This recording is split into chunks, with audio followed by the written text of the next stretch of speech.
আসসালামু আলাইকুম রহমতুল্লাহি বারকাতু।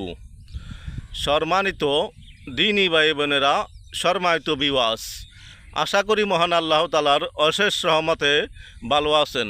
তাই আসুন মহান আল্লাহ তালার দরবারে শুকরিয়াতান বলি আলহামদুলিল্লাহ। সম্মানিত দিনী ভাই বোনেরা, পবিত্র জিলহজ চাঁদ চলতেছে। আলহামদুলিল্লাহ, আমরা জিলহজ মাসে অনেক মানুষ উত্তম আবাদত করেছি। আরেকটি উত্তম আবাদত রয়েছে আইমে বীজের নফল রোজা।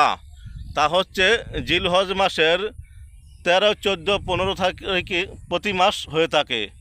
আর জিলহজ মাসের জন্য 2 দিন রোজা, আইমের বীজের নফল রোজা, চাঁদের 14 এবং 15। তাই আসুন আমরা এই 2টি রোজা রাখি, দুনিয়া আখিরাতে কামিয়াব হই। হাদিসে আছে, কেউ যদি আইমে বেজের 2টি রোজা বা 3টি রোজা রাখেন, সে যেন সারা বছরের রোজা রাখলো। তাই আসুন আমরা এই রোজা 2টি রাখি।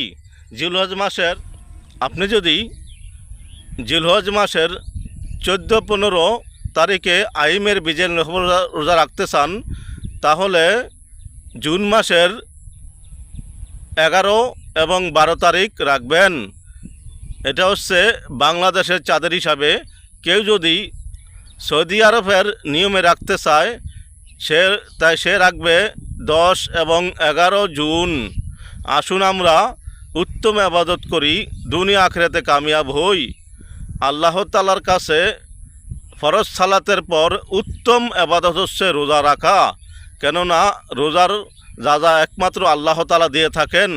আসুন আমরা বেশি বেশি রোজা রাখি, দুনিয়া আখিরাতে কামিয়াব হই।